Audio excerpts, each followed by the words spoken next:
what have you been up to this week? What have I been up to? Man, nothing much. Chilling. Yeah? I've been chilling. I've been editing my my short film this week, trying to get that done before school starts, right? Yeah. When does school start for you? Same. I think end of August or beginning of September, somewhere around there. Yeah. I start August 28th, I believe. Yeah, okay. But pretty much everyone in my state started today or 2 days ago. Yeah, everyone hates me because I start a month later. But to be fair, I get way less breaks throughout the year. Oh, yeah, so, definitely. I mean, to be fair. Yeah. But yeah, so today we figured we would talk about the year of 2017 when it comes to movies so far. Summer's wrapping up for most. I mean, we still got another month, but for the general public, it's wrapping up. So we thought we'll do a short recap.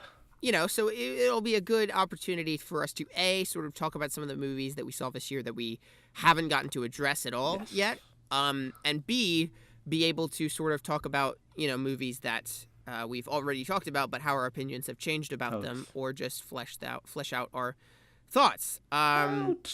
So yeah. Yeah. Totally. Should we do this in order? I guess we will. I guess, I've pulled up my 2017 ranked list. Okay. Yeah. I've got a list pulled up as well. Okay, so why don't you feed us the movies, right? Sure. I guess we'll just do the ones that we've seen. Yeah. I guess. Or we could pretend to have seen everything. We could pretend to see those monster trucks, Oh, classic. Oh, you saw that movie Split. Came out this year, didn't it? January I did see 20th. Split. That was That was a thing. Ask me how Split was. How was Split? How was this Oscar winning? Well, remember, because I got to go to an early screening of Split. For free. I actually got an email the other day saying I could go to see Hitman's Bodyguard for free. Ah, that doesn't look very good, does it? No. I get emails like that all the time, but it's these raffles, and I enter the raffle and I never win. But Split was one of the few cases where I did win. So I got to go to that, and cool. That was a fun experience. It was the first major early screening that I'd ever been to, aside from my dad's movie. You finally got to feel special for once. Finally got to feel special, and I remember it was odd because the entire movie theater, like half of them were hating it and like laughing, and half of them were just loving it. And I had really big expectations for Split too, because it did look like a return to form for Shyamalan, and it looked a little bit 10 Cloverfield Lane-ish, and James McAvoy is one of my favorite actors.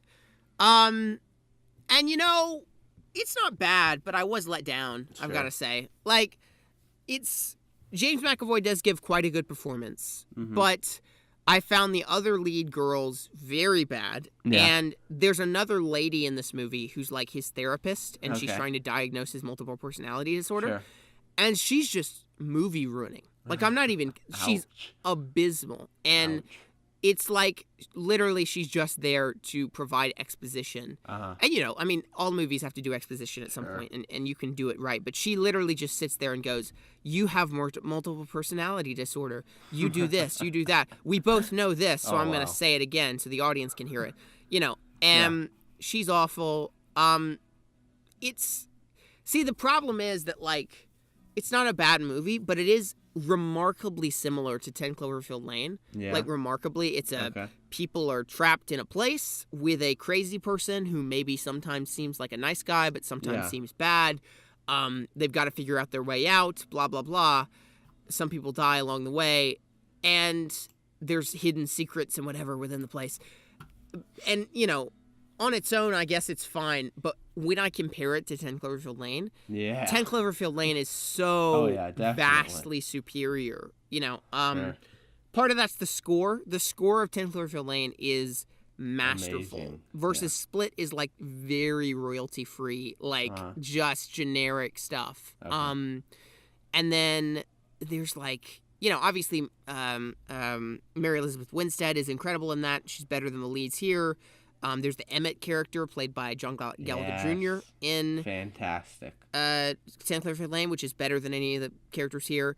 And then I do feel like John Goodman is better than James McAvoy here. And James McAvoy does give a good performance, but the thing is, like, it just depends on your personal preference. I found it laughable at times. Like, really? I really did. Like, you see in the trailers that he, like, the 24th personality is going to emerge and he's going to become the beast or whatever. Yeah, the monster.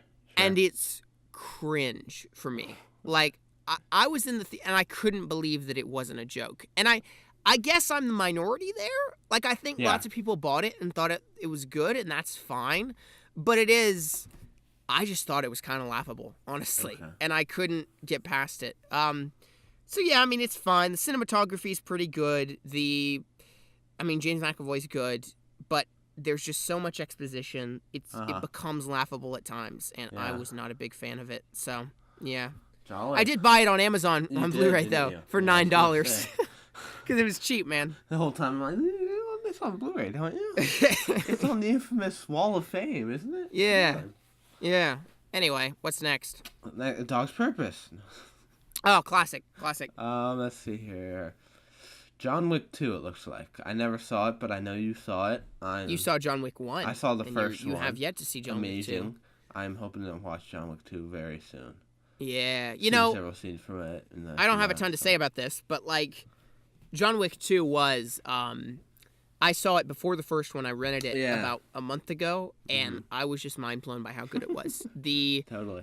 I mean, it's the same stuff as the first. Like, if you've seen the first one, you know what you're going to get here. But it is, I think it's taken up to a new level because he's got to fight, like, hundreds of assassons at once. Yes. And the locations are great. The lighting is great. Oh, yes. Love it. The set pieces are awesome. And the Keanu way that Reeves the action pieces, like, incorporate the set pieces into the action. Like, there's a scene where he sees the assassin across the way, and there's a fountain between them, and then the fountain, like, goes up, and he can't see him. Yeah. And, like, there's lots of stuff like that in this movie that's, like, really clever so good. Location-based problems. And then we do get to see him kill a guy with a pencil, which is quite good. But, yeah, like, it's not as emotional as the first film, and there's not as much of, like, a core to it, but I think it uses the first film's core mostly, and that's fine. Cool. But in terms of action, it's one of the best action movies I've ever seen. Totally. It's incredible action, incredible stunts, incredible camera work, and staging and blocking and everything. Yeah. And I really enjoyed it. And it does build on the John Wick, like, universe as well, the whole which is cool. Assassin's group or whatever. So like, cool. It totally builds on this, like, underground Assassins League. I love it. And I think they've said that they're going to do, like, a spin-off or something. Okay. Interesting. So that sounds cool to me. Like, I'm on board, because this universe is just really fun. I'd love to have this chill out trilogy, though, It'd be a cool trilogy. Yeah. I mean, the first one, it did such a good job setting up this whole world, Yeah. The world building was great. I loved it. So yeah, this has been, like, a very good, like, sleeper hit. Sort of thing. They've made a good amount of money. People have liked them a lot. They haven't been, like, gigantic Marvel-esque hits, but they've made money and they've been very quality. So I've really enjoyed it. It's been a fun action movie, gotta say. Yeah. So what's next? All right, next we got the Lego Batman. Ooh. We both saw that. What did you think of the Lego Batman movie? I honestly need to rewatch it again, because first time seeing it, I was just kind of like, whatever. I really didn't.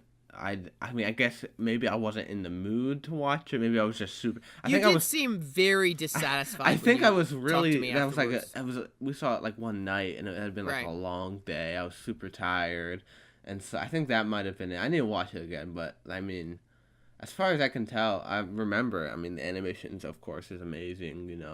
It's just a super fun movie. I didn't think it was near as good as the Lego movie, but it's still definitely cool to see that they're building this whole Lego universe, and we got Ninjago coming out soon. So I had a fun time with the Lego Batman movie. Yeah, sure. I think the Lego movie is far better because the narrative is more well paced. Like, the Lego Batman movie feels very overlong at times. Yes. And the pacing is just off. As well as I feel like the sort of heart and meaning and the message of the Lego movie is a little bit more unique. Like, Lego movie is more about, like, we all have the ability to be special if we believe in ourselves. And that sounds generic, but the Lego movie executes it in a pretty unique way. Versus Batman, it's like family, very, very the message of every cliche. Other animated kids movie, But that said, like, I thought it was hilarious. Sure. jokes, again, just like with the Lego movie, I've rewatched it, I think, twice, and I want to rewatch it a third time because every time I've noticed a new joke. And, it's the hilarious sort of subtle things that really get me where characters I love whenever they shoot their guns in this, they go pew pew pew pew pew pew. Love it. Like little touches like that that I find to be hilarious. And there's tons of funny jokes that are Batman related, like Killer Croc sets a bomb and he goes, "I did something." Because he never does anything in Suicide Squad. There's a joke about Suicide Squad in the movie. Love it. Tons of little offhand things. And then also the animation is even upped from the Lego movie as well. Like you could take any still from this movie and frame it on your wall because it's just gorgeous. The lighting is gorgeous. The Legos look real. It's just phenomenal. I mean, so much detail in everything too. And it was like that. And we were blown away by the Lego movie, and even this, they've stepped it up a little bit. Right, and they incorporate a little bit more live action things in this. They incorporate more like smoke and some real water and stuff, which I found to be fun. And it looks like they're heading in that direction with Lego Ninjago movie as well. Yeah, which also looks great. That animation, where it'll be even more like part of the real world like basement that all the Legos are in the first movie. Because in the Ninjago movie trailer, there's like a domesticated house cat that comes and invades the city and they have to stop it. Like, that's great. That's hilarious. I love it. So overall, like, the story's not great, but it's hilarious and the animation makes it worthwhile. So I enjoyed it. Yeah. So much detail. You'll see it again. I'm loving the way they're going with this Lego universe, though. So definitely looking forward to that. Oh, yeah. Next, we got... Did you see The Great Wall? You didn't, did you? I did not. No, okay. Didn't see that Be sure not to skip Get Out. Yes. I'm about to get it. It's next one down. Get Out. February 24th. I still need to see it. You absolutely adore it, though, don't you? Get Out is my second favorite movie of the year. Yeah. I rated it 5 stars. I bet you do. Is just out of this world. Yeah. Like, and you need to see it. And it's not just, like, people talk about all the time, the social commentary in this movie is brilliant. And it really is. And it's total commentary on how white people can use black people to their own advantage sometimes. And how black people feel sometimes maybe coming to a white person's house or being in the minority, you know. And that stuff's brilliant. But people also, sometimes they talk about the social commentary, but they don't talk about what makes this so good as a film in general. And the lead, Daniel Kaluuya, I think is his name, and he's gonna be in Black Panther as well. Oh, interesting. Okay. He gives one of the best performances I've seen all year. Really? Like, wow. You really just, every scene can identify with him. His eyes express so much. And whenever he's in terror, you're in terror too. You're like, you need to get out of there, man. Like, you really need to get out. Get out. Okay. Title of the movie. Like, and it's just, he's so expressive and so easy to relate to. And he really is this everyman character who's still unique. He's not a basic character, but he's an everyman that you really can project yourself onto, and just gives you so much empathy for anyone in that situation. And I just thought he was phenomenal. Not to mention the supporting cast is great as well. The music is quite good. It's just a really well-paced and well-thought-out movie as well, where, you could watch this movie twice and notice setups the second time, right? Gotta love a movie for that. Gotta love those kind of movies, honestly. But B, like, it's got this great slow build to it, like, where... Okay. By the end of this movie, it's crazy. Like, it starts out as like a normal like movie, like it's just happening in the real world. By the end, it's crazy. And some movies, you would be like, "Whoa, that was a jarring turn," But here, the suspense is built up so slowly and so well that you really buy it as it slowly builds. And okay, cool. It's just brilliant. I love it, and it was one of the most terrifying movies I've seen, and not in the sense that like it's just jump scares and everything.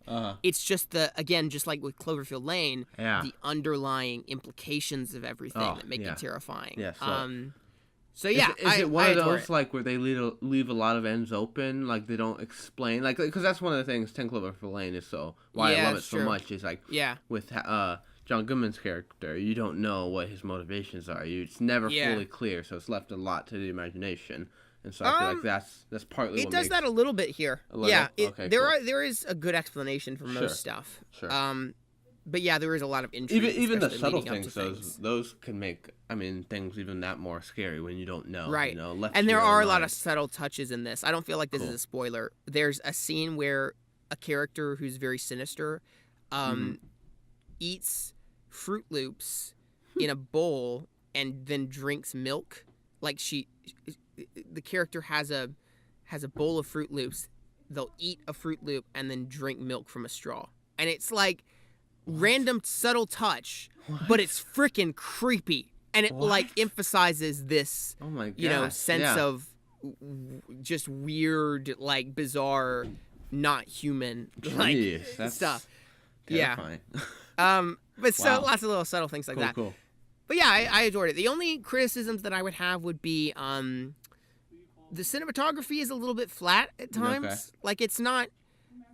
There's really nothing wrong with it. It's just a little bit basic. It looks like it's shot at times like a ABC TV show or something. Sure. Like I say that about Ant-Man sometimes. Ant-Man is shot very blandly, this is similar. But that said, that's a very small complaint, and it's just a really well planned out movie and very scary. So I love it.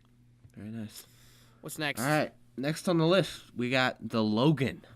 Oh, The Logan. The Logan. Picking up. No, yeah, Logan. We were. What did you so think hyped of Logan, for this.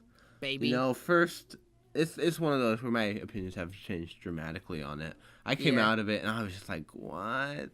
I really wasn't a fan of how it was executed, how they did things here and there with certain characters, and after thinking about it, and I just like I watched a ton of like reviews and video essays on it, and really like I mean after a while it turned on me like this is a really amazing movie, and I actually love it now. It's brutal, it's beautiful, I love that it's a modern Western. The music is like one of my favorite soundtracks. It's just haunting, and it's got some great themes throughout it. And just it's a great send off for Logan. Hugh Jackman playing Logan, so it just grew on me over time. I bought the special Blu-ray, like the you? box set Noir. or whatever, and it has some of the best bonus features I've ever seen on a Blu-ray DVD. Crazy. I mean, it's like you look at the Lord of the Rings DVDs, and they've got like hour-long documentaries on the making of the film and whatever.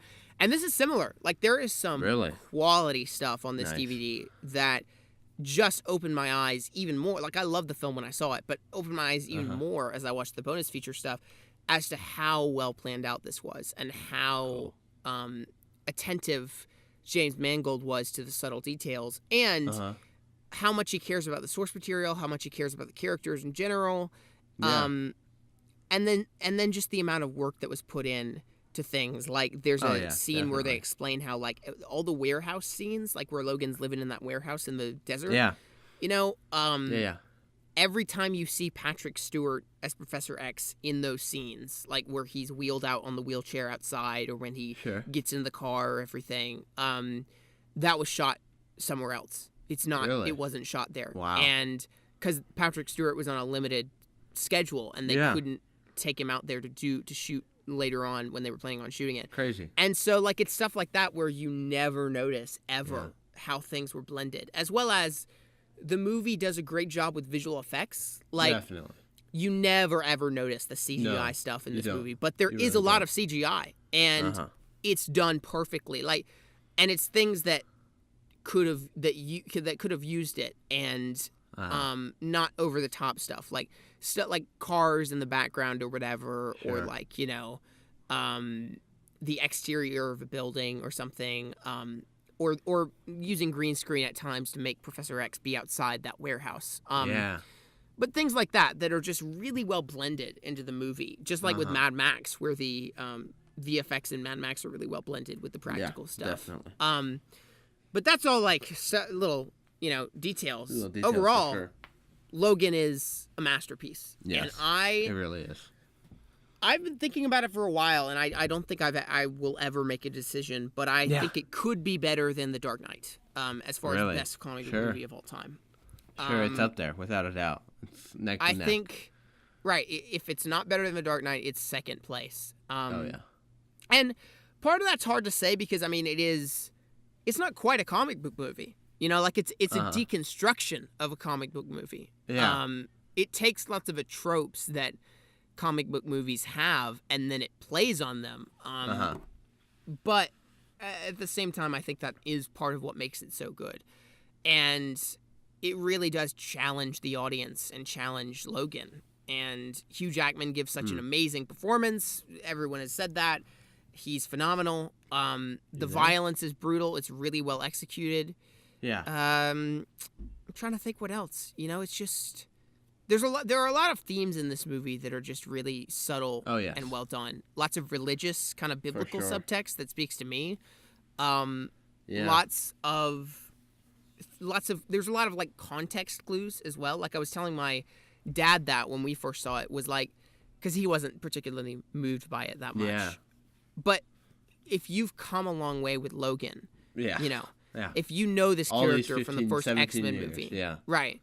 Then this is so impactful, really and especially when you look at the poetry of the sort of reflections that you see here of older times, like the mutant kids, you know, being taken to a safe place is such a reflection of there will always need to be someone to take the mutant kids to a safe place, you know, and even if it's not Charles, it's going to have to be someone, and Logan has to step up to the role of Charles to do that, and so it is like these parallels of Charles's school, and now there's the mutants kids trying to make their way, you know. For sure. And I love that. I really love that, as well as, you know, the parallel of Logan with a young girl, just like him caring for Rogue in the first X-Men movies. So yeah, I love it. I know some people have a problem with the third act, because they think that I did, right, coming out of the film. I was like, I don't like how that ended at all. Right, yeah. But then, like I said, thinking about it more, it's totally intentional, and it really, when you think about it, it works, and it's a good send-off for Hugh Jackman's character. So. Well, again, he's fighting... People don't like two things about the third act. And spoilers, by the way. We are. Yeah, okay. Spoilers. Okay. People don't like two things about the third act. They don't like that Logan dies. Yeah, Which I can't... Like, I'm sorry, that's the point of the movie, pretty much. It's been leading up to that, to the last film. Yeah. And it feels warranted to me. Like, this is his... It's supposed to feel unceremonious. And it's supposed to feel like, you know, he's lived his life in this giant comic booky explosion fest, but maybe in life, things aren't always going to end with the collapsing onto your knees on the top of a mountain, you know, beautiful sunset, you know. Maybe things will be more unceremonious, but at the same time, he does make his last stand, and even though he knows that the sort of superhero myth of the hero who will step up and save the children every time, you know, isn't real, and everyone is flawed, he steps up and saves the children anyway, you know. The nerd writer said this, I think. He says, like, the myth is torn apart. The myth of the superhero is torn apart, but then it's reestablished anyway. And Logan brings it back, even though he knows it's fake. He still steps up to the plate. Really good. And then the other thing that people don't like about the ending is just that Logan fights the clone of himself, which they're like, that's dumb, or that's too weird, or something, or it's too comic booky. Yeah, that's a bit of a problem. I was not a huge fan of the clone.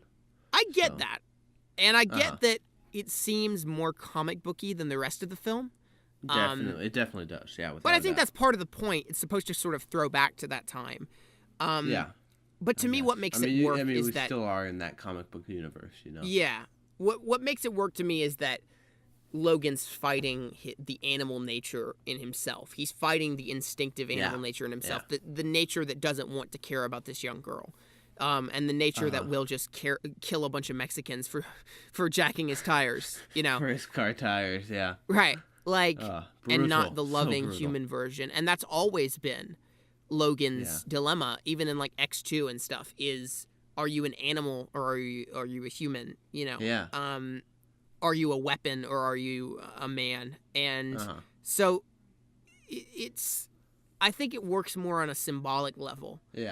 For me, and that's why I like it so much. So for sure. Yeah, Logan Overall, is great. Beautiful. I love it. Really good. Love it. Best movie so far? Yeah, best movie of the year so far. Also, like, I love the way that I'm getting back into something else, but I love the way that like it shows the future in a way that's not unrealistic. Like you look at like Blade Runner, and Blade Runner's fine, but like, but yeah, like you look at futuristic movies and it's always like 2025, flying cars, all holograms, and it's all robots. Like, no. And I saw a video of James Mangold saying this, how like if you look at old, you know, if you look at movies from the 80s or you look at what we thought the future was going to be like in the 80s or whatever, the future hasn't changed. The world hasn't changed that much from the 80s. It really hasn't, no. The technology changes. We now have phones. The culture can change, and like the clothing and like cars can change and everything. But the way that the world actually looks, like the buildings and the restaurants and the area and everything, still looks about the same. And the people, looks about the same. And so he wanted to reflect that in Logan and not do some sort of crazy sci-fi adventure, you know. Definitely. And it's really well done. And I really like that. Yeah, like the only really futuristic thing you have is the self-driving trucks on the interstate. Right. And that's a realistic thing. And that's probably totally will happen something we're getting decade. to. We're totally like, that's probably going to happen in the next several years. Is we're going to, because like trucks, like they drive huge distances, so why not have those robots, you know? Yeah. So total makes sense and total really logical. So it's really well done. As well as I love sort of the subtle, there's the direct villain of X-23 or X-24, but there's also the more subtle influence of the corn company and stuff that has slowly sort of wiped out the mutants. They mention how he mentions how Xander Rice, the scientist at the end who Logan shoots in the head, mentions how like he they injected like a certain virus or a certain sort of hormone into most of the food, and especially like corn syrup and things that slowly dampened the mutant gene to the point where like that's what happened with polio, where polio went away because of that sort of thing. And so they sort of dampen the mutant gene to the point where it doesn't happen. So like that's more of the subtle villain in this movie as well. You see commercials for it in the background of like on the TV. There's like a logo for it on a bumper sticker, I think, or something, or like a billboard. And then obviously we go to the farm with the Munson family, and they are a little ticked off at the like robot corn chuckers in their field. And he mentions how people now there's no he said he has a line where he says like, used to be that a bad day was just a bad day, but now people just take drugs to make a bad day a good day, you know, and mentions how the corn syrup thing has affected that. So brutal. It's a little subtle thing that I like. It's good. Definitely. It's good. Lots of subtlety in this film. And also X-23 is great, as we know. Without a doubt. Fantastic. Daphne Keane is just incredible. Oh yeah, without a doubt. There's no excuse for a bad child actor in these big films. No. Like honestly. There's so much talent out there. So All right, what's next? Moving on. Kong Skull Island. Ooh, what'd you think of Kong? Very dramatic shift from Logan. Yeah. This is it's just a fun summer blockbuster, you know. Yeah. I go back and I'm like, I want to get that. I want to watch it again, just have another fun time, you know. Yeah. There's nothing too fancy about it, you know. Kong hitting some helicopters, this and that. So I had a great time with it. It was super fun. So I'm in. They're setting up this whole monsters universe or whatever. I'm like, okay, whatever. Right. Not too excited for it, but I mean, it worked. You know, it was fine. It's jolly time. I thought it was pretty good when I saw it, and I'll admit it's gone down in my mind quite a bit since then. For sure. I think the style is great. Like I love the Vietnam War era, and it's got lots of fun sort of sequences, like where they play 70s music and stuff of like the ammunition being fired and everything. There's lots of like well edited things, and also it's really well shot. Like aesthetically, looks beautiful. But Kong looks great. Obviously, the characters suck. I mean, everyone agrees on that. There's a ton of them. Way too many. Way too many characters. The only one I liked was John Goodman's character. Yeah, or not John Goodman. Not him. The John C. Reilly character. The guy who was stranded on the island. He's fun. But so that's a weakness already. Yeah. But then also, I went back and I watched some of the action the other day. Like I watched clips of all the action scenes, and I was just thinking like, they're not really that engaging. I don't know. Like if you compare them to like Pacific Rim, and the movies are attempting to be the same type of thing. It's just a fun summer romp, you know. I think Pacific Rims are way more engaging. Yeah. Part of that might be that I actually like most of the characters in Pacific Rim. But part of it is I think that it's just more interesting. Here it's just Kong and a Skullcrawler are punching each other. Yeah, so it's punching. You're saying it's not that rewatchable. Right. Yeah. I mean, it was funnish the first time, but I don't know. I've only seen it once, and I just remember enjoying it a ton. So I guess there are a few sequences that I like here because they're not afraid to be brutal. That's one thing I like about this movie is very violent. Yeah, and I like that. There's the bit where the like crazy bamboo forest spider comes, right? And it's like it skewers that guy. Dudes. Oh my god, that's great. I love because that was terrifying. You know. That was out of nowhere. And that's what's funny is that like the smaller monsters and the more like just I don't know, the smaller scale monsters like the giant spider and everything are more engaging in terms of the action here than Kong himself. And I feel like Kong also, for a movie called Kong Skull Island, he's not really established that well or given that much to do. So he's just kind of walking about. He's walking about and he punches a Skullcrawler. Yeah. So I don't know. It's fine. It's fine, I guess. It's a fun time. But I don't think I would rewatch it anytime soon. You definitely wouldn't pay $30 for that Blu-ray, would you? Yeah, no. And Brie Larson and Tom Hiddleston are really underused and wasted. They are. Great actors. Totally wasted. They definitely should have cut back on the cast and really brought out like these you characters. lose track of who people are in this movie. I remember there's the one bit, Toby Kebbell's character, who's Dr. Doom in Fantastic Four. That's the only reason I know him. But he's like the sergeant that dies, and he had like a family back home or something. Okay. And I remember we see him die, and then they're looking for him for the rest of the movie, like because they don't know he died, and the whole time they're like, we gotta find Sergeant blah blah blah, and I'm like, who's that again?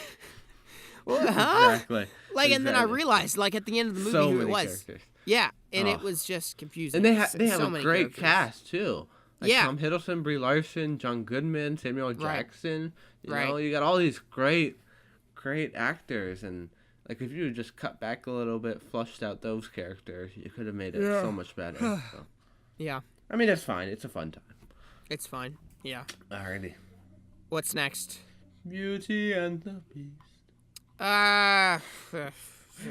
Definitely need to talk about this one again. It's this is one of my lower rated movies for this year. It's really, why did you make this? Right. It's pointless. It's nothing without the original, I feel. Right. And yeah, it's made for the money. I think we said this last week when we talked about D23. We probably did. We just repeat ourselves every week. Yeah. Yeah. I think the thing that I'm not liking about these Disney live action movies that I liked about Cinderella. Yeah, we talked about Cinderella last year. Yeah, we did. And I think I said this last week. Is that Cinderella, the live action Cinderella, was not based on the animated movie. No. It was based on the idea of the animated movie. Yeah. And I guess just the story of Cinderella. Yeah. But it was its own thing. The Jungle Book and Beauty and the Beast, they just took the animated movie and they made it in CGI, right? Yeah. And it's like, why? Like, which is maybe like, I mean, Cinderella has been adapted in so many ways. Like, right. I have 3 sisters, and so I've seen like a ton of Cinderella ripoffs, right? You got like the high school, you got this and that, you got the modern day Selena Gomez Cinderella, whatever. Yeah. You know, and that's very easy to adapt, but, and like, I mean, so maybe that's partly why Cinderella is an easier adaptation, because, I mean, you do have to have Beast and same backstory with him, So I can see that a little bit, but it was just I was hoping for something new, some more. I mean, they had a little bit with Belle's mother, but I mean, it really it all feels like they were like, I mean, we've got to put something new in here. It really does, actually. Yeah. And my question still remains the same. Mm-hmm. What does making these in live action add to the story? Yeah, it brings in the money. It really does. It's all about the money. And that's, again, I said this last week, why I'm excited for the live action Aladdin is that it's being made by Guy Ritchie. And I feel like Guy Ritchie's going to have more of a vision for this that's going to be different than the previous one. I mean, just when you list these off, Aladdin sounds like Aladdin and Mulan. They both sound like ones you can totally go different directions with. Right. You can bring out along with Cinderella. And then when you say like Jungle Book, Lion King, and Beauty and the Beast, it's like, what else can you do with those? You know, it seems very like confined to one specific story. Yeah. And I mean, with all those others, you can bring it out so much better. So. Yeah. Yeah. I mean, like. There's not a lot wrong with this movie. It's fine. It's perfectly fine. It's just it adds nothing. Emma Watson has to be auto-tuned to be to sing well. So like that is one bad thing about this movie is that like why did you get an actress who can't sing? I love Emma Watson with all my heart. She's my wife, man. Of course I love her. But like what even I'm willing to admit she didn't belong in this movie. The fans were like, Emma. Yeah, I think they chose someone who literally looks like the animated person. Well, the idea was she played Hermione, and Hermione is the same character as Belle, so we'll get her to do that. But Hermione didn't have to sing. No. And I really don't understand this mentality because it used to be in movies that either you would hire someone who could sing, or you would dub them. And now, no one dubs anyone. It's always we make the real actor sing. And why? I don't know. Right? All that stuff. Because Emma Watson couldn't sing. And it really... Like, what am I supposed to... Again, what does this add to this? Because, like, am I going to go listen to the new Beauty and the Beast soundtrack? Or am I going to go listen to the old one? Of course I'm going to go listen to the old one. So what does this add? If you sit down, are you going to put in the old film or this new one, Right. So. I guess it's like, maybe recreating that magic for today's generation. Generation. Like, just show them the old one. And it doesn't... Re-release the old one in theaters. It doesn't ruin anyone's perception of it. Like, I feel like if you showed this movie to a small child, they would get roughly the same experience out of it as the original movie. But in that case, why not show them the original movie? It's got more subtlety. The imagery and visuals are better. The music is better.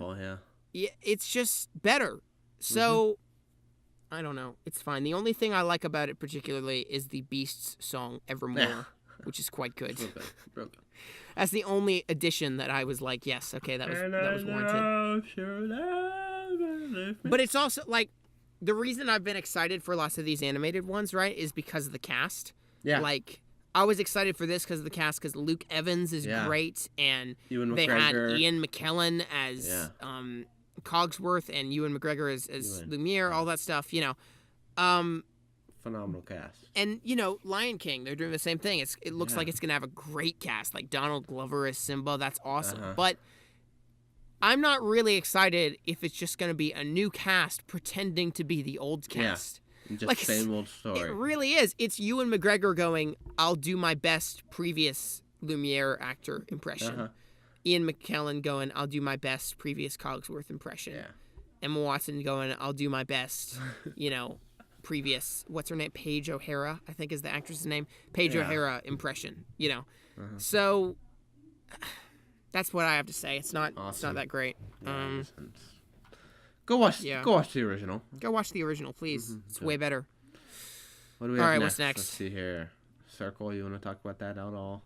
It's trash. That's all I have to say. Okay, very nice. Probably one of the worst movies I've seen this year. Yes. In fact, I'm looking at my ranked list. It is the worst movie I've seen this year. Yeah, real bad. What else? Man. May? Nothing happened in May? What? Really? Well, Pirates. We had Pirates, yeah. And Guardians of the Galaxy. Oh, yes, of course. I hadn't got down there yet. And King Arthur, I think was May. I only saw Guardians. And you skipped Fate of the Furious as well. Come on. Gosh. It's this list. And also Power Rangers. We're skipping lots of these things, mate. What? Is this list not complete? What's happening? I don't know. I mean, I can tell you what's next. What's next? What is next? What did we just talk about? We just talked about The Circle. That was April, I believe. Yeah. So, after that would have been Fate of the Furious. Is it not on this list? Weird. Yeah, I didn't consider it a valid movie. Honestly, what the heck? The heck is going on? Anyway, what'd you think of the Fate of the Furious? Fate of Furious. We saw it together in person. It was wonderful. It was. What a fun time. It was such a fun time. It's a terrible movie, but a perfect movie. You know, honestly, like, I love it. Again, these are dumb movies. They're super dumb, but they know how to be dumb pretty well. They do. They know how to do it. They really do. And I wouldn't liken that, like, I think there is a level at which, like, there are some movies that are very smart dumb. Like Pacific Rim, we've said many times. It's a movie that's dumb, but it's smart in how it is dumb, you know? Mm-hmm. I don't think I would call this that. It is just dumb. Yeah. But it's still a ton of fun. And me and you had just the best time. So good. Partly so good. making fun of it and partly laughing, laughing at it and partly laughing with it. Yeah. But the action is fun. The soundtrack is fun. Definitely better than that Baby Driver action. Oh man, better than that Baby Driver action. And gotta love Michelle Rodriguez saying, "That's not good. That's not good." Acting is as a so submarine bad in this comes film. for her. Yeah, I love it. Man, I love it so much. Yeah. I also saw Power Rangers. That came out around that time. You did. You saw that recently. Saw it last week. Yeah. Was that Can fun? I just say, no, it was not. Go Power Rangers. Oh man, like. Should we not get into this? This is going to be long. So I saw Power Rangers last week for the first time. And I was willing to have a fun time with it, even if I bet you were. I was like, I'll have a fun time with this, you know? Yeah. No, it wasn't. It was like, basically, it's trying. The first half of the movie is attempting to be like The Breakfast Club. Okay. Like, to an extent that's obvious. Like, it's clearly trying to be The Breakfast Club. It's a bunch of teenagers are placed in detention, and then there happens to be some Power Ranger-y stuff in there, but they have to talk out their problems, baby. Yes. And it's so forced. It's so forced. Like, they're so obviously just trying to be like, here's the drama, here's the bit where you cry, you know, and forcing in this family drama. Oh, my parents don't understand me, blah, blah, blah. I'm the football star. My dad wants me to be the football star, but we don't talk out our problems. You know. Yeah. All this cliche stuff, and it feels very much like a high school movie out of like the 2006 or something. You know. Sure. The cast is likable. I'll give them that. The cast is very likable. I really like the black kid, the one he's actually autistic in the movie. Yeah. The character is autistic. Yeah, that was a big deal when this movie came out, wasn't it? And you know what? He's the best character in the movie. Yeah, he really is. Cool. He's great. And again, like, the cast is fun. The girl who's playing Jasmine in the Aladdin movie is in this, and she's good as well. But it's a problem because the movie is so melodramatic and takes itself so seriously for the first half. And then the second half, it just expects us to throw that out the window. Yeah. And get into this dumb, fun action, you know, and Krispy Kreme. Right. It's I couldn't believe, like, in another movie, this campy stuff might have worked, where you've got Elizabeth Banks going, I will destroy the world, the crystal is mine, you know, like, that might have worked in another movie. It might have, but here, you spent the first half of the film on this melodramatic, self-serious stuff, and then you try to lighten the mood with this, and it doesn't work. There's a bit where, when the action scene finally starts to happen, and by the way, they don't even get in their Power Rangers suits until the last act of the film. Like, and that was Power disappointing. Rangers. You know, like, we came to see Power Rangers, and it's just a bunch of teenagers in a dark, dimly lit spaceship, ripping off Breakfast Club and fighting rock monsters, and it's not fun. So it's another Faceless Army. Yeah, it's another Faceless Army. Before. Never seen that before. But so there's a bit where when they finally get their suits and they finally go to fight Elizabeth Banks, the Rita Repulsa character. Yeah. The Go-Go Power Rangers theme plays. They get in their big dino suits and they start running, and it goes, Go-Go Power Rangers. And it is so out of place and so hilarious, laughable, because, again, it could have worked in another movie, but here it's like, oh, now we're having campy fun. Okay, I see how it is. Yeah. You know, I've heard some people enjoy this movie, and that's great. I see how some people could enjoy it. I just found it extremely inconsistent, tonally speaking, really dumb, and very cliche. I mean, it's so cliche, you know, and that's to be expected because Power Rangers is a cliche property and it's been around for a while, you know, but it's the same stuff. You have more purpose than you were destined for, you know, you're destined to be greater. We've got powers, super strength. We accidentally woke up in the morning and broke our sink because we had powers, you know, this kind of stuff. Never seen that one before. The Spider-Man 2001 stuff. Yes. So there's nothing unique about it, that's for sure. Mm-hmm. Except that Go-Go Power Rangers. Except Go-Go Power Rangers and the Krispy Kreme product placement. Like, no, Joe, people joke about the Krispy Kreme product placement in this movie. It's that bad. Like, in the Avengers, the last battle is centered around Stark Tower. In Power Rangers, the last battle is centered around Krispy Kreme. Because the crystal with the source of all life on Earth is buried deep below Krispy Kreme. And the characters also go to Krispy Kreme and hang out and have some nice, good old hot, fresh donuts earlier on in the film, right? Like, it's just, and they try to play it off as a joke. They go, Krispy Kreme? that's funny. Why would it be under Krispy Kreme? That's so funny. But it's clearly not a joke. It is product placement. And there are literal lines where they go, guys, we got to get to the Krispy Kreme before Rita Repulsa does. Let's go. That scene. Oh my gosh. We'll meet up at Krispy Kreme. Come on. Oh my gosh. Krispy Kreme. That's so bad. Let's move on. Yeah.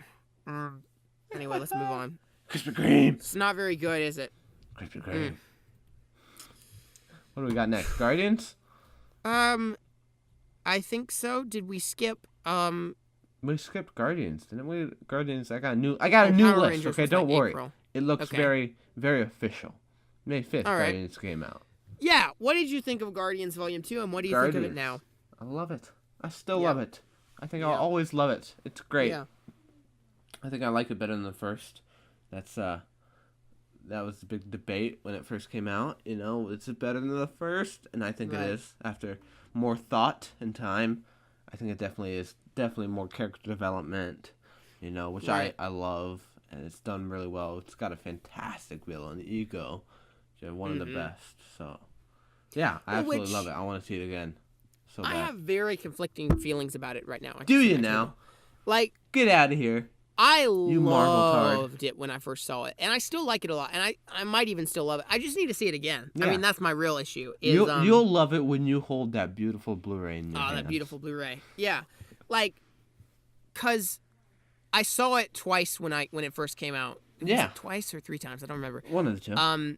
But since then, it's been several months, and I have heard lots of criticisms of it, and people who didn't love it as much as me. And I don't know, maybe those are rubbing off on me a little bit or something. Yeah. But I to some extent, I understand where people are coming from who didn't love it. You know, because it is very ambling. The plot is very it's not very well paced. And also, it does feel like there are some loose ends that are not very well integrated. Like, I like the golden people in their golden spaceships, right? Aisha. But they're very... Why are they there, you know? You mean they're spaceship simulators? Right, I love that. Hilarious. But it does feel a little out of place. It does. Not used so I really need to see it again, because I loved it when I first saw it. And I still think it's probably one of the best Marvel movies, purely because the emotion is there. Yeah. Yondu's death is beautiful, and it made me cry both times. Mary Poppins. I'm Mary Poppins, y'all. Yeah. I also think Rocket Raccoon is given so much depth in this film. He's the most interesting character in the movie. He and Yondu, I think. But yeah, I just need to see it again because there are some things that I understand why people don't like it, and I want to see if my opinion would change. I don't think it will. I really like one of the reasons I love this is it's really a James Gunn movie. I said this before. It's a James Gunn movie, not really a Marvel movie. You know? It's so like, oh my gosh, this is a Marvel movie. You know, with like Yondu in the club on that one planet. You know. And you got him going through with his arrow, just brutally killing everyone, you know, and it's just really I love it. It's so refreshing and different. I feel, you know, and I do have some complaints like like Ego's threatening to end the whole universe, and it really doesn't feel like that. Yeah. You know, it's like what? Yeah. It's a blue blob, you know. So there are definitely criticisms with it, but. You know, I still, when it comes down to it, I really love it and have a great time with it. So I think it's one of Marvel's best so far. I think one criticism that I finally managed to point out what made me feel off about it is that, and again, I need to see this again. I loved it when I saw it, and I think I still love it. It's just that I've got these little inklings in the back of my mind that are like, maybe that wasn't as great as I thought it was. You know? Understandable. But I think one problem that I did have that made it feel off to me, and I think that maybe made some people feel off about it, but they haven't been able to articulate it, is that the first Guardians feels very expansive and very much like huge, you know, and they go all across the universe. But this, part of it's just because they stay on this one planet for so long, but part of it is, I think it just feels very much like it was shot on a green screen, like in a studio. Like, there's so much of it that does feel like, and visually it is amazing, but there's so much of it that does feel like they just shot this in a studio, and it's a little bit less expansive in this movie. Like, without you know, a doubt, the first Guardians, they go all across the universe. It's like a big space road trip, you know. But this one they go around a bit in the beginning, and then they stay on the planet for the rest of the movie, you know. So maybe that's just part of it. But I do feel like it feels... I almost want to use the word claustrophobic. I don't know if that's the right word, but I feel like Ego's planet especially, it doesn't feel real. I don't know how else to articulate that. Well, but like, isn't. Yeah. But like, you know, you go to Xandar in the first movie, and... it feels like a real planet that you could visit. But Ego, you go to his palace and whatever, and there's the little courtyard and everything, but it feels like a visual effect, you know? And maybe that's intentional. Exactly. Maybe that's the point, because it's it's projection. Too perfect, you know? Right. And too perfect, too like heaven-like, you know? You know, like when I think about it that way, that's cool. That is really cool. But, yeah, I don't know. It feels very fake. And so it does, I could understand, and I don't know if it makes me feel this way or not. Again, I need to see it again. But I could understand if someone was like, it feels off for the movie because of that. So yeah, that's my thoughts. Again, very character-driven movie. I love the soundtrack. I like the soundtrack in this better than the first movie's soundtrack, which is saying a lot. Are you talking about the songs or just the songs? The songs, okay. Yeah. Okay, cool. And then also the sort of, you know, the development of the universe is really cool. We see lots of cool new, like, technology and gadgets and those, like you said, the casino planet that's so awesome. Just really creative things. So I love that. Or whatever, you know. Yeah. And the VFX are incredible. Like, visually it's amazing, and Rocket Raccoon just looks phenomenal. Like, oh my gosh, he looks real. So... yeah, super fun. I like it a lot. I need to see it again to make sure that I still love it. It's got some of the greatest in credit scroll. Yeah, it's real good, real good. All right, what's next? What is next? May? Do we want to talk about King Arthur? Do you? I can just skim over it. I have not seen it. You should see it. It comes out on Blu-ray next week, and I'm probably gonna buy it actually because really, you know. I liked it. Yeah. I actually did. It's not great, that's for sure. I think I gave it 3 stars on Letterboxd. But it's fun. Like, stylistically speaking, the editing is great, and it's got great ways of, like, indicating the passage of time, which I like. Oh, man, it's got time in it. I'm all over time in it. Charlie Hunnam, like, honestly, he was great in The Lost City of Z. Yeah. And he's great in this movie. Charlie Hunnam plays King Arthur, and it's a pity that this movie didn't do well, because he really, I feel like if he was in more movies that did well, he could be a leading man in a lot more movies now, because he's great in this. He really carries the film, and I buy him as King Arthur. So I really have loved Charlie Hunnam and everything he's in, and I really love him here, as well as, like, there is a big CGI battle at the end, which I dislike. It kind of ruins the movie in a way. But other than that, the effects are pretty good. I do like sort of the medieval world that they've built up here.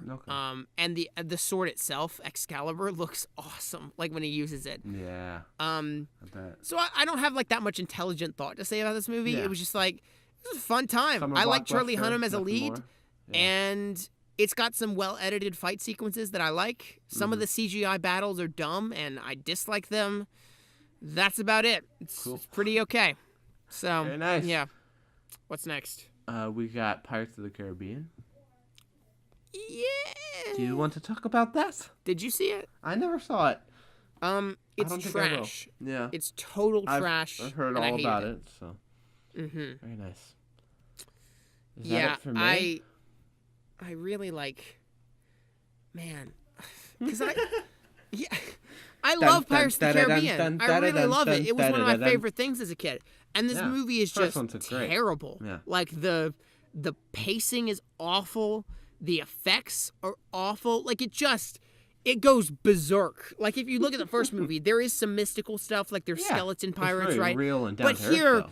Johnny Depp is swinging on an anchor at the edge of the ocean as the seas have been parted, and there's a giant, like, Poseidon trident that sprays water and controls the sea, and it's just bizarre and out there and crazy CGI mess of nonsense, and I hated it. And it's the same tropes that you always see, like one character gets possessed by the bad guys and they have to fight him. No, I don't want to fight you, but I have to save myself, you know. Yeah. And Johnny Depp as Captain Jack is whatever. He phones it in a bit. He's fine. Nice. The two new leads, the young kid who plays... I heard they were phenomenal. Oh my gosh. Like, the one kid is from The Giver, and he's pretty fine. I don't even want to say he's fine, because he's just whatever. He's bad. And then he's bad. The girl is from The Maze Runner, and she was awful in that, and she's awful in this. Just terrible. Is she the girl that can read the minds of the dude? And they can communicate telepathically. In Maze Runner? Did you ever read the Maze Runner book? No. You didn't. I'm pretty sure the main dude, I've read that book.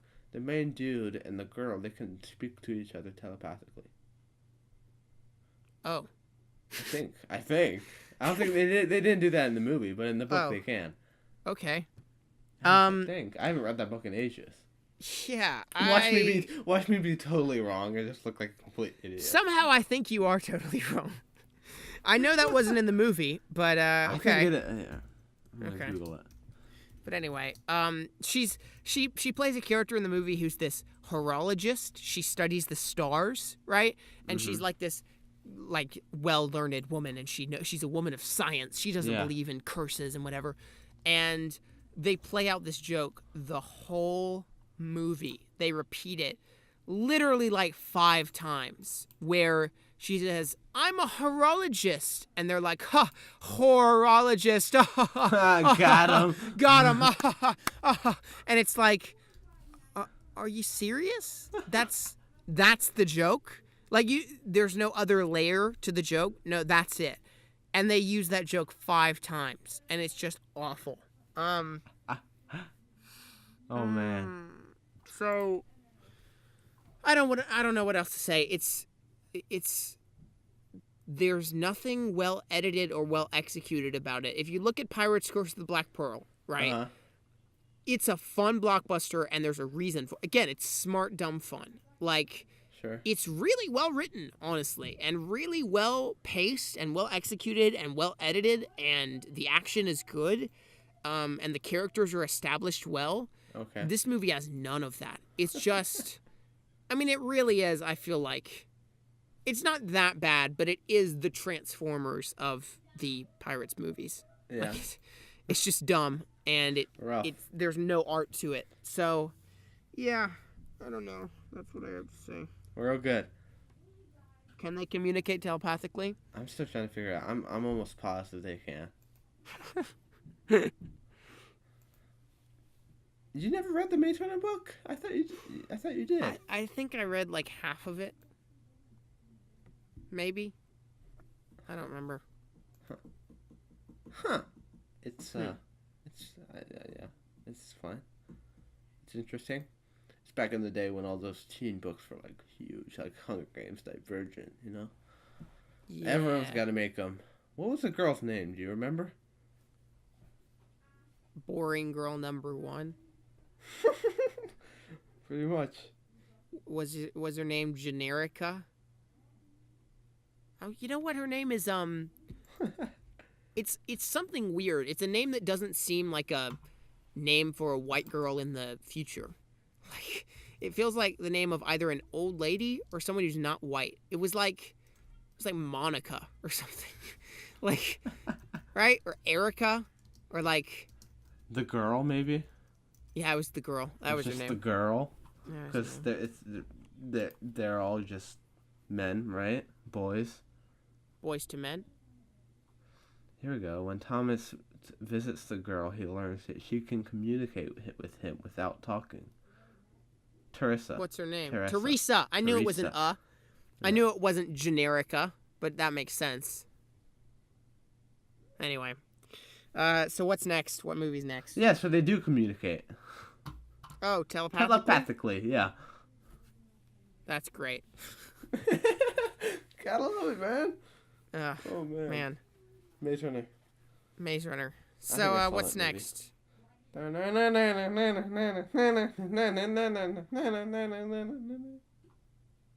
Woman. Oh, yeah.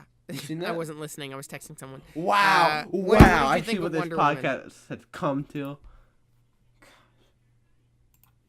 Wonder Woman? Anyway, what'd you think of Wonder Woman? Yes. It is overhyped as heck. Yeah. Or not overhyped. It's like everyone's like Oscar nomination. It's fine. Okay, we should get this out of the way, right? Listen, I'm not like, look, female superhero, great. That's all fantastic, but like honestly, come on, it was barely okay. You know? Yeah. Like honestly, I'd rather watch Batman vs Superman. Yeah. I'd rather. Well, yeah, definitely. I mean, it's barely fine for me. I wouldn't rewatch it again. I don't think. Definitely deserves that Oscar nomination, though. Oh Lord, hang on, I'm finishing my text. Oh my gosh, he's still. I was wondering why he was so quiet. Gosh, trying to do a podcast here. Yeah, Wonder Woman is like very cliche. Okay, back to I finished my text. All right, so yes, Oscars. No, does not deserve Oscars. But you know what? First, okay, right. Let's get out of the way the positives of Wonder Woman, because get those otherwise we'll be accused of hating it. Let's see. What were the positives? Look, it's a good movie. It's not a bad movie. Yeah, it's fine. And it's one of the better summer blockbusters this year, I guess you could say. Although there have been a lot of good summer blockbusters this year, so maybe it's not. But well, that's like putting it up there with Baby Driver. Oh, geez, yeah, never mind. But you know, Gal Gadot is great in the role. We talked about this. What? No, she's great. She annoys me. She's great. She annoys me. She's great. She annoys me. I hear your siblings yelling. I know, they really are yelling. Do you think your mic is picking it up? Yes, probably. Oh, Lord. Should I tell them to shut up? Yeah? Yeah? All right. But don't use the word shut up. It's rude. Guys, you need to shut up. It's her. I'm trying to do a podcast. No one cares. Tell me what you're talking about. Movies. You haven't even Every movie so far. Every movie? Yes. You haven't even started it yet? We're doing it. You guys are like what? Just be quiet. Don't make me go get Mom. No. Oh. I swear. No respect in this house. I mean, what are they doing? Are they running around? What's going on? Woman. Gosh. Women. Gosh. Women. Just like Wonder Woman, right? Gosh. Women should be in the kitchen where they belong. Oh man, this has gotten. Oh boy. Yeah. Look, Gal Gadot is great in the role. She is the best character DC has so far. Like, yeah, she's pure. She's everything I wanted Superman to be. She's, except for that Jared Leto Joker. Likable. She genuinely has a heart for people and cares for them. She's a pure superhero, and I love her. He's fine. Also, Chris Pratt is great. Chris Pine. Chris Pratt. Chris Pine is great. And they have a lot of chemistry. Like, this is one of the best comic book movie romances in a while. Yeah. Most comic book movie romances I don't buy. No. You know, like Thor and Jane. That's horrible, you know? Oh, man. But this is good. This is really good. And the conversations that they have and, like, the time where they dance in the village. Are real conversations. Yeah, real conversation, like my dad's podcast. Yeah. But yeah, like the stuff where they dance in the village and all the conversations they have. I really adore that stuff. But the movie does become shrouded by, like, the first two acts of the movie are quite good. Although I do find that's what it comes shrouded by. It becomes shrouded by blah. Yeah. Big, dark, brooding, big battle. The first two acts of the movie are quite good, and the stuff in the actual war, like the No Man's Land bit and everything. I definitely prefer. That's definitely the highlight for me. Like, right. I could care less about Themyscira or whatever. Yeah. Like that drags on quite a bit. It does drag on, and it feels just like it's Asgard. It's everything we've ever seen. You know. Mm-hmm. So really, the first act isn't that great. It's fine, I guess. Like, it's okay. There's a lot of exposition where they're like, the gods did this and the gods did that, and you're the weapon. They created the weapon. She can never know what she truly is. You know. Yep. There's so many generic lines like that in this movie. She can never know what she truly is. War. Right. The gods put a shield over us. Yeah. But they love us. So the second act of the movie is powerful. All the stuff in the war is really good, and the No Man's Land scene is great, and everything with Steve Trevor and Wonder Woman is really good, and the stuff in the village is great. But the first act is passable at best. Yep. And then the third act is just awful. It's just terrible. And that's really what makes me not praise the movie as much, because her fighting Ares is the same freaking fight as every other superhero movie, and especially every other DC movie. It's a giant empty space with smoke and fire and lightning where you fight a big gray monster, and they try to punch you and they say, "You will never defeat me. I'm more powerful than you can possibly imagine," right? So you see, we talked about this in our Wonder Woman review, but what I feel, it was looking, I mean, this movie, I watched it going in, it was looking great so far, you know, and when the general, she kills him, like, bang, just like that, and I was like, that it? Is that Ares? Like, that would be amazing, because that's so different, that's so, like... Right, the idea that you can't just end the war by killing one man, and that... Yeah, and then I was things thinking, are more like, complicated than that. Yeah, I was thinking, okay, that if what a that bold was, like, move, right? Yeah, exactly. So there won't be there won't be a big CGI battle. Exactly. Maybe they'll just go on and finish the war that they started, or not. They started to finish the war that was already happening. You know, and like you've mentioned before, maybe Ares, he is an actual person. He is just war. It's just a concept. You know? That could be cool. You know? Yeah. It had so much potential going in, and of course, it just fell into that trap of Right. And we've talked about this where it contradicts itself. It does. Because it really does. The message of the movie seems to be, if we take Steve Trevor's words, Steve Rogers. Steve Rogers. They're very similar. They are very similar. Chris, Steve. But if we take airplane, bomb. If we take Steve Trevor's words seriously, and if we take what seemed to be the message of the movie seriously, then the idea is supposed to be that you can't end a war by killing one man. Yeah. And wars are more complicated than that. They really are. And it's not just good guys and bad guys. Yeah, Steve and has that great when Steve speech Trevor, right, he tells her that. And that was the bit where I was like, awesome! This is great! This is a much more morally complex and gray superhero movie, like Winter Soldier or something. But then a big CGI monster comes. She fights him, and then the war ends. Yeah.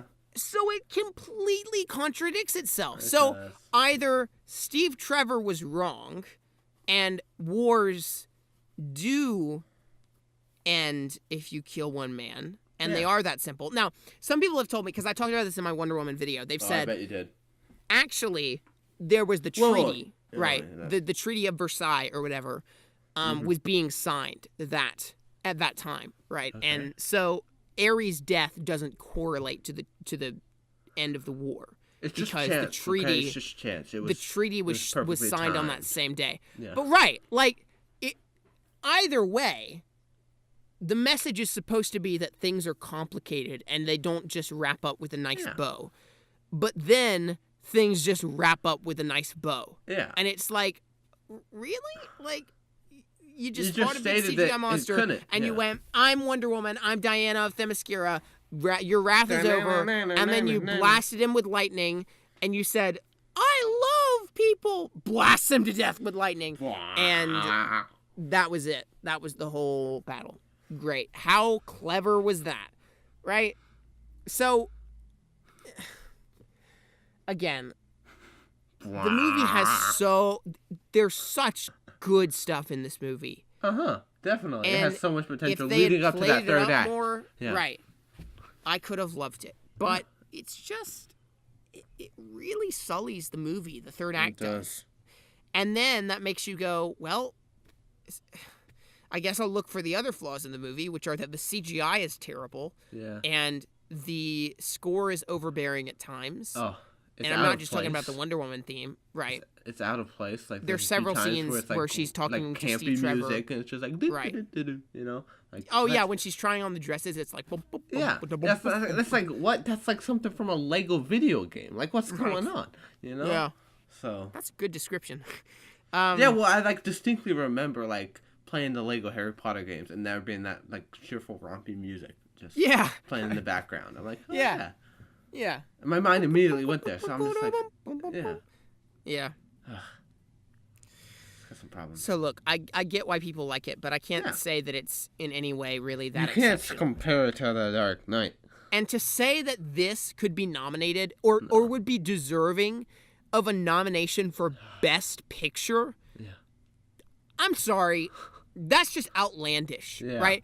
The Dark Knight, which is tenfold better than this film, was not nominated for Best Picture. If this movie was nominated for Best Picture and Logan wasn't nominated for Best Picture, I would die. Right? I'd stop watching look, the Oscars. The Oscars, they've already done things that are just absurd to begin, like not nominating the Lego movie for animated, right? Not nominating Arrival. Not nominating Amy Adams. Right. So I don't know why I take them seriously in the first place. Honestly. But it is if this was nominated, it would just be for the political reasons. Oh, without a doubt. Like Hidden Figures was nominated. Right. Yeah. You know? And Hidden Figures is a fine movie. But again, not Best Picture material. And people are like, this could be a new gateway for blockbusters to get nominated for Best Picture. But I only want blockbusters to get nominated for Best Picture if they're good. Yeah. I'm not like the purveyor of blockbusters. I'm not I'm so on board with blockbusters that they should all be nominated for Best Picture just because I love blockbusters. Transformers 5 nominated for Best Picture. You know, like, if any movie was to be nominated for Best Picture blockbuster-wise this year, it should be Logan. It really and probably should. Dunkirk and maybe Baby Driver. Yeah. You know? And hopefully Get Out. I hope that's nominated. Although, was Get Out before the Oscars or after? I don't remember. But, yeah. So... Wonder Woman. It's fine. Too much slow motion. Lots of slow motion. I found the slow motion very distracting. My voice is slowly dying. Is it now? We're not done yet. I'm sorry. What's next, Hitchcock? You've been up, what, a few hours now? Yeah, I woke up at 12:30. You need to... Yeah, you texted me at like 3 in the morning. Oh, yeah. Yeah. I stayed up watching clips from The Prestige. Oh, gotta love it. Phew. Okay, let's hear. Scrolling through. The Mummy, didn't see that. Cars 3, I saw that. I thought it was trash. Whatever. Yep. Transformers. Baby Driver. That's the next big one. Baby Driver, baby. What do you think of Baby Driver, baby? I love it. I love it. I love it. Super fun. I love it. Yeah, definitely a cliche, but it's very satisfying to watch. All the nice going with the music. I think the score is awesome. You know. Yeah, I need to see it again. I've only seen it once.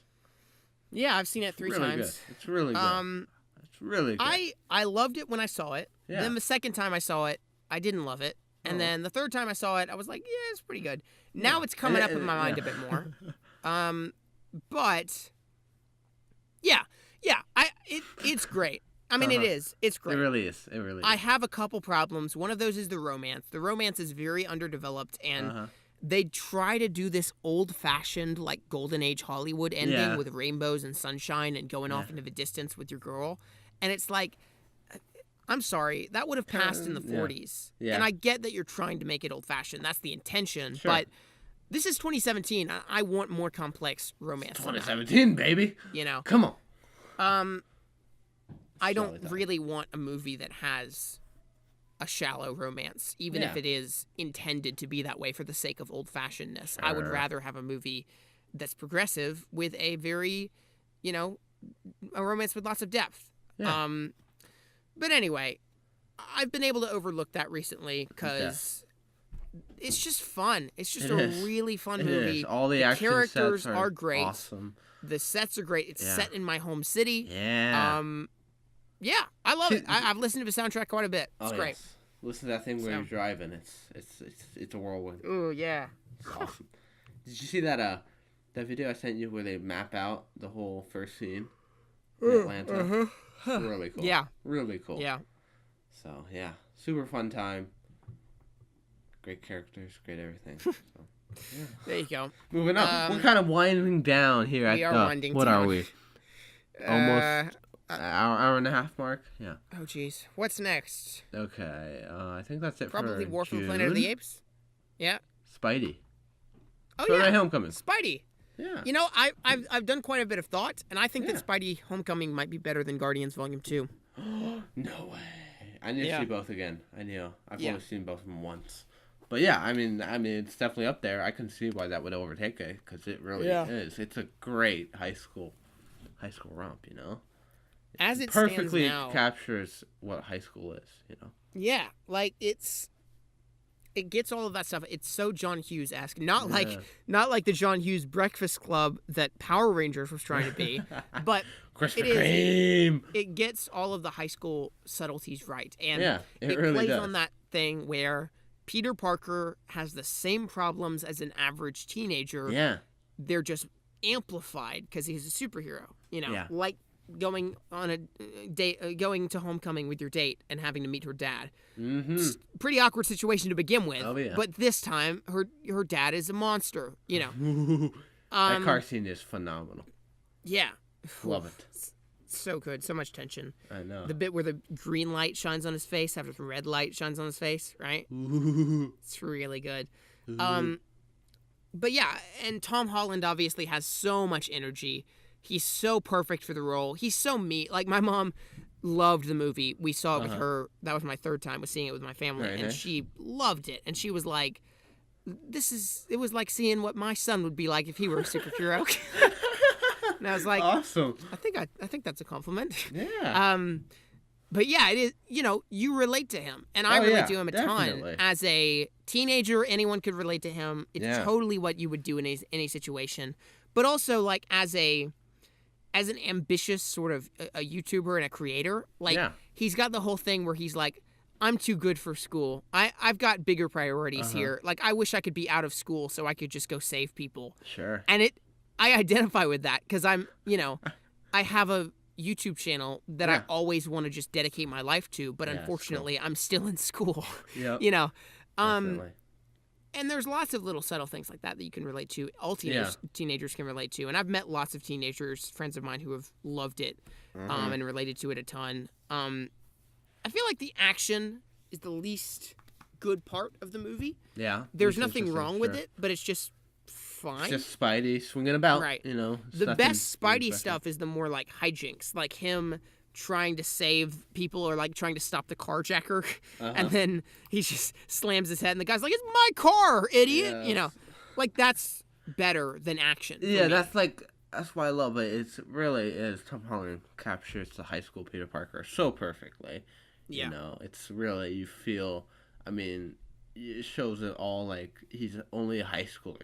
He doesn't know how to do things. He makes tons of mistakes. He doesn't know how to drive. He's doing the wrong thing here and there. So it's just really good. I love it. Yeah. Yeah. Perfectly captures high school. What high school? Yeah, that was the bit. That was the bit in the movie theater where he goes, "I've only ever driven in parking lots before with my MA," and my mom turned to me and she was like, "He's just like you."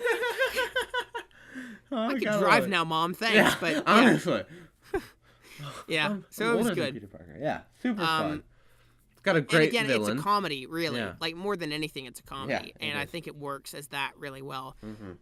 So I put it I think I've put it number 3 in Marvel ranked. I put Winter Soldier, Avengers, Spider-Man, Homecoming. Which is shocking because going into this, we didn't think it would be good at all. We were like, "Whoa, man, this is gonna be bad," Yeah. Completely blew us away, And it's not as succinctly edited or written as Winter Soldier. No. But it's just perfect for what it is. It is. And it's just a Spidey film. Delightful time. I love delightful time. Raise a glass. So. I love how at the end it's not some big world-ending. Right, the stakes are very low. They're so low. It's just a little heist on a plane, Friendly neighborhood Spider-Man, baby. That's what Peter Parker does, Yeah. Friendly neighborhood. So, yeah, it's fantastic. I love it. Yeah. Love it. Tony Stark also is not overused at all, and the bits that he's in are gold. And you really do get a sense of him trying to be this mentor to him, which I like. And I love the bit where the armor is remote piloted and Tony Stark is in India or whatever at some sort of party or whatever. So that's great.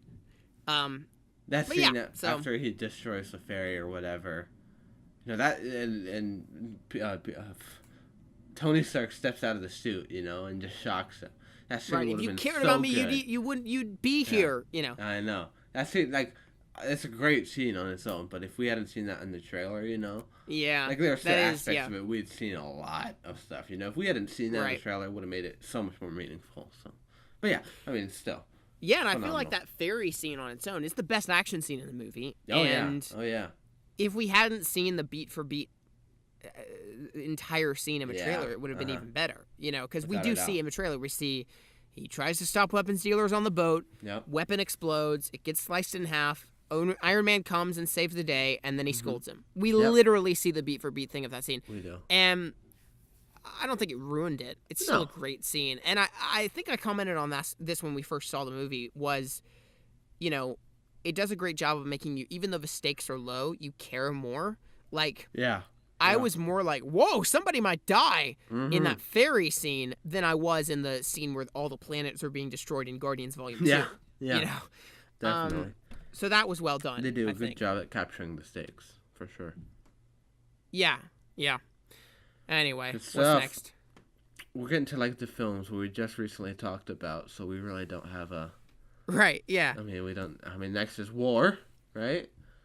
Yeah. War for the Planet of the Apes. we've had quite some back and forth on this, haven't we? Because we've sort of loved it and then not loved it and then loved it and then not loved it. What's the perspective now? The perspective now, still love it. I think I still think it's a great way to end the trilogy. Which I just love the Planet of the Apes movies in general. Yeah, I've loved the past two, even though I. Well, and I didn't even mention. I got to interview Karen Conover. Oh yeah, who is. I can't believe I forgot to mention this. So over on Discussing Film, which is a YouTube or a podcast, Twitter. Social media, something. I don't know. It's at Discussing Film on Twitter. They've got a podcast called The Mutuals Podcast, and I appeared on that.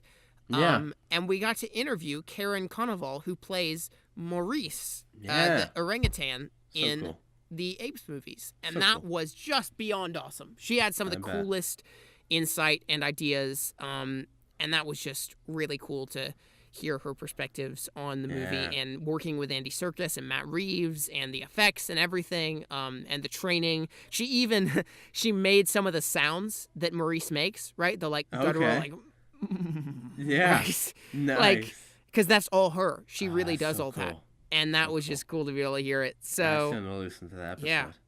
Yeah. Real But good. anyway, back to what you were saying. What was I saying? I don't know. What were you saying? I think it's a great send off for the trilogy. I do too. Yeah. I think. I mean, it definitely has its problems. It drags a little bit. I guess it is somewhat cliche here and there. Yeah. But I think it works overall. I like it a lot. So. Yeah. I don't know. I don't know what more. I mean, we've said about all we can in past episodes. I've been through the phases where loved it, heard all the problems people had with it, and then started to question if I had those problems. Yeah. And now I'm at the point where I've decided, no, I don't have those problems. Yeah. I think it's great. I really love it. For sure. I think Caesar is an amazing character. Oh, without a doubt. One of the best. He's an amazing protagonist. The effects are phenomenal. Oh, I liked the new additions like Bad Ape. I've heard tons of people go, he was so unfunny and unnecessary. No, I thought it was good. Now, he may have been slightly unnecessary, but isn't levity a fair point in itself? Yeah, sure. Sure, he doesn't provide a ton to the plot, but he does provide levity, and that's important because it needed that a little bit at times. So I wouldn't say he's pointless, and I've heard lots of people say that he was not funny at all, and I thought he was hilarious. So I don't know, that's my opinion, but I agree. I also loved Woody Harrelson's character. I think he's phenomenal. I love Caesar's sort of squad, his team going off to fight. Fun. I love the soundtrack by Michael Giacchino is amazing. Yeah. And then we've talked about this as well, the biblical sort of yes, definitely. It really subtext is a biblical of Moses epic. And the Promised Land is just great. It's great. I love it. There's a great article on it. It just perfectly encaptures how it is a biblical epic, and that's one of the reasons I love it so much. And I just love it. So it's not an Apocalypse Now ripoff, Chance. So Chance. Don't you dare get me started. All right. I've got to go soon, so let's keep going. Man. Let's keep moving. Next movie, next and final, I think. Ooh. Maybe. I saw The Big Sick. The Emoji Movie. Oh, no. No. Dunkirk. Yes, indeed. We talked about this last week. We talked about 2 this weeks last ago, week, so it's kind of like... I mean, I did see it again. I still love it. I still think it's amazing. Yeah. Without a doubt. I'm definitely Christopher Nolan biased, but I don't care. It's perfect. I absolutely love it. Yeah. Everything about it. Everything about it. Don't you dare go on like, oh, the characters are not relatable. They're not relatable. The characters. I found them extremely relatable, Yeah. See, that's the problem. I've been developing a... This is going to sound pretentious. I've been developing over the past This is going to sound very years. pretentious. I've been developing a theory of film criticism. See, it sounded pretentious. Oh, here we go. But it's a theory that maybe you should just judge movies based on what the director was intending to do, right? That's what you can be objective about, is does it live up to the intention of the director? Yeah. And then the subjective bit is, do you think that intention was good? So, Dunkirk is, I said this last week, I'm sure. It's exactly what Christopher Nolan wanted it to be. It is. And he wanted to tell the story of an event and not the story of characters. Personally, my personal preference, my subjective opinion, so as far as that goes, he did it perfectly. Yeah. But my personal preference is, I find it hard to engage with a story without characters to relate to, and I found it very unenthralling and unemotional. So part of that is just my subjective personal preference, but I do feel like, personally, I don't think that having a movie without any good characters to relate to was such a great idea. Sure. And I do think that some movies have done it better. Like, I tweeted this, Mad Max Fury Road. It's a different movie to some degree, but it's the same in that it's a story of more spectacle and action than the story of characters. Okay. But Mad Max Fury Road really develops its characters really well, even despite them not being the point. And it gives lots of them little mini arcs, and even the ones that don't get arcs get some really nice little details. Like, there's this girl we find out who wants to have a garden somewhere and, like, plant plants and see it grow. Oh, whatever. Dang. And it's another, like, little detail that fleshes them out and gives them so much more humanity. And here, I get that Nolan doesn't want to be like... Dunkirk has a little bit of that. Like with the sailor, he's got a son that was in the and he is war, the best. He's the most developed out of them. Yeah. I'll give you that. Mm-hmm. But you better give me that. Gosh. I'll give you freaking that. But yeah, it's. I don't know. I get that Nolan didn't want to do that because he wanted this to be more of a real life war epic without the character development that you would see in real life. But personally, I don't want to see real life. I want to see a story that's compelling, right? Mm-hmm. If I wanted real life, I would watch a documentary. But that's just my personal preference. So whatever, man. Whatever. Yeah. I found it extremely nice to see a different take on how movies are normally done. Yeah. It's not focusing on characters. And again, like, technically, as far as sound design, as far as cinematography, as far as all of that, it's a masterpiece. Beautiful. So, But yeah, speaking of Christopher Nolan, pick of the week. Here we go. My pick of the week is The Prestige. The Prestige. I think is Nolan's best film by far. Hugh Jackman and Christian Bale and Scarlett Johansson. Oh my gosh, dude. I honestly need to rewatch it. Yeah. Like, I really do. Because I don't know what to do with it. Honestly. It's just going all around. I really want to talk about this with you. I need to wrap up, but I really want to talk about this with you. Let's actually do spoilers for The Prestige. So, okay. If people have not seen The Prestige, bye-bye, leave, because you need to go watch it. This is... I watched The Prestige 2 nights ago, and I could not believe how good it was. I was just mind-blown. I think it's the best Christopher Nolan movie, and it's one of the best movies I've seen this year. So, just phenomenal. So go watch it if you have not. If you have, stick around because we're going to talk about spoilers. Yeah. So I have a question for you. Okay. First of all, have you seen it more than once? No. No? See, that's what... I skimmed it yesterday. I didn't rewatch it in full, but I skimmed like it. I said, I need to rewatch it because there's the first time I saw it, so much to take in, just here and there, and it's just I don't know what to do with it. I definitely recognized it. It's phenomenal. It has some great twists. It's definitely. But again, it's a movie that's made for the rewatch, really. Yeah. And so you really do need to rewatch it because the twist. I went back and rewatched lots of his stuff. Like there's the whole twist that, Christian Bale is one of two brothers, and they've each been alternating the roles as Borden and as Fallon, his manservant. Crazy. And when you go back and you watch the movie, it's so clear. It's so clear. Is it? There are so many setups and so many things that are so clear. There's the bit where his hand is... Well, first of all, his wife has the thing where she says, you love me today, but you don't love me the next day. It seems like you have two different personalities. I recognize that. And that's clearly, when you rewatch it, it's Fallon on some days who loves Scarlett Johansson, and it's Borden on other days who loves her, who really does love her. And she's like, today you mean it. And there's tons of stuff like that where you can see the difference in the two of them. Oh, and crazy. Different things where you can tell it was both of them, right? Like, there's a scene that just gets played off as magic at the beginning, but it's so clearly that it was two of them, where he says goodbye to her at her apartment door and then walks down the stairs. She steps into her apartment and then he's there inside.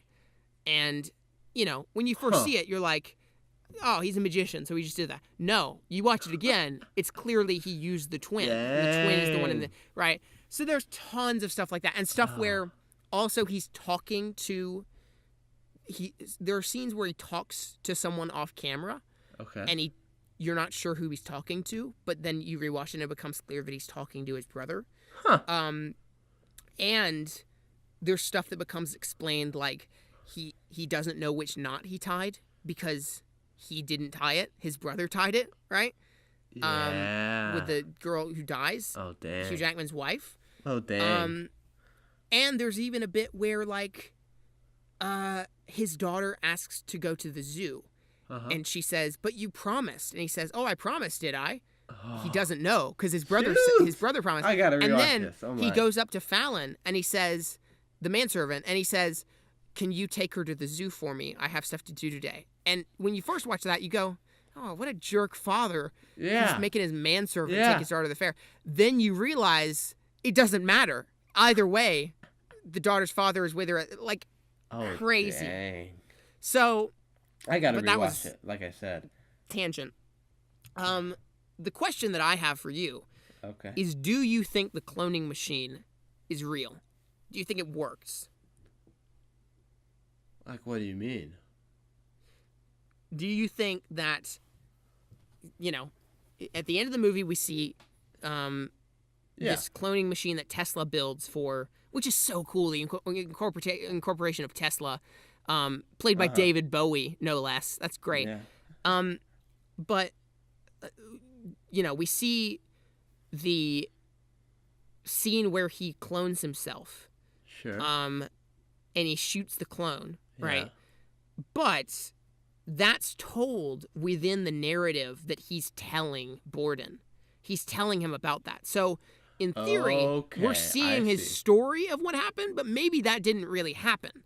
And there are tons of theories online about, you know, people saying, like, this is not a science fiction movie. Why would Nolan just insert this element of science fiction in the movie when it's mostly grounded? Yeah. Also, you know, it's a movie about how magic isn't real. It's a movie about people, you know, doing tricks of magic. And then there's real magic in this? Yeah. No, you know. So that's some people's perspective. And then the main thing that they say is, there's a line at the end, Michael Caine, the last line of the movie is he says, like, now you're looking for the secret, but you won't find it because you want to be fooled. And some people say the audience wants to be fooled into thinking that there is a real cloning machine. Like Christopher Nolan is the ultimate magician. He has made us believe that a cloning machine would work. But in reality, if you look at the hints and the clues, it didn't work and it was fake. So what is he saying? Because doesn't the dude at the end see the cloning machine work? Fallon or whatever? No. The only time we ever see the cloning machine work is in his narrative of telling the story. And also, some people say that, like, because we see Hugh Jackman, you know, journeying to see Nikola Tesla and everything. Yeah. And some people say that maybe that stuff never even happened because that's also told within the narrative of his journal that was written to fool Borden. So... Oh, dang. Maybe it never happened. But I think... Here's what I think. My perspective is that the line at the end indicates that he says, now you're looking for the secret, but you won't find it. And I think what he's meaning by that is, now you're looking for the secret. Did the cloning machine really work? Yeah. But you won't find it because you want to be fooled. So I think maybe the answer is that there's no answer. Maybe the answer is that maybe the cloning machine was real, maybe it wasn't. But we won't find the secret as to whether it was. But needless to say, there are tons of people with theories as to, like... Oh, I bet. You know. I bet. One of my questions is, what happens to the double, because they find a double for Hugh Jackman who looks just like him, also played by Hugh Jackman, obviously. Named Root, and some people say that maybe Root was the one who died in the water tank at the end, right? Yeah. And that seems feasible to me, mainly because, like, why would he disappear out of the plot within, halfway through the movie, definitely. And not come back? But that said, there aren't any indications of it being him. And also, there are some subtle little appearance changes that Root has. Like, he's got his earlobes are different, and his nose is different, and they've done some sort of prosthetic things to tweak it to make him look slightly different. And there are no, like, setups or indications or hints that Hugh Jackman somehow gets him back at the end. So, I don't know. I want to go back and rewatch it again. I think it's brilliant, but I didn't catch up on There's that. lots of vague being stuff. Real or not at all, so. Yeah. Man. Crazy. All right. I need to go soon. Do you have any pick of the week? Anything you watched? What did I watch? I didn't watch anything. I watched American Sniper. That was... Oh, it's good. That was good. Yeah. Nothing too exciting. It's pretty good. I didn't feel like he was really that deadly of a sniper. I didn't feel like they captured that well. Yeah? Yeah, you can snipe. I mean, he shoots that guy pretty far off, doesn't he? At the end, in the sandstorm. Yeah, but... That's pretty incredible. I mean, I guess... Did you know, like, the record was set just not too long ago? For the longest sniper shot? Huh. It's like 2.2 miles. Wow. Man. The dude had to take into play the curvature of the earth. That is crazy. That is amazing. It's so That is so cool. So cool. Yeah. Love it. Yeah, I mean... But yeah, American Sniper. It's good. Yeah. So sad how he died, though. Like, Yeah, man. It is. I remember so walking brutal. out of that theater, or just sitting in the theater through the credits in silence when that that movie same ended. with me. Everyone was in silence. Oh my gosh, that is so sad. Yeah. This huge decorated war hero dies so easily, Yeah. Some would say it's unceremonious, Some would say. But yeah. But anyway. All right. Well, we need to wrap this up. We do. So, where can people find us on social media, eh? I'm at nerd_stream7 on everything. Twitter, Instagram, Letterboxd, all of it. There you go. I'm at Blockbusted Pod on Twitter and at Houston Productions 1 on Instagram. You can also find me on Letterboxd at Blockbusted Pod. Yes. Post some movie reviews there from time to time. It's fun. From time to time. I mean, also, you got a YouTube channel. It's called Houston Productions 1. Probably know about it. Probably don't. I don't know. We got some merch, too. It's somewhere, It's, go to T-Club. It's off there selling like God church. Yeah. Selling like a God church. Hey, my gosh. Hey. Well, we should probably get back to watching It's Everyday, Bro, and trying to find some roasts for Jake Paul, right? Oh, yes, of course. All right, say our catchphrase, Hitchcock. Wing it. Wing it for days. Wing it? Wing it. Oh, okay. I was like, wing it. What even is this, guys? We will see you later. Bye.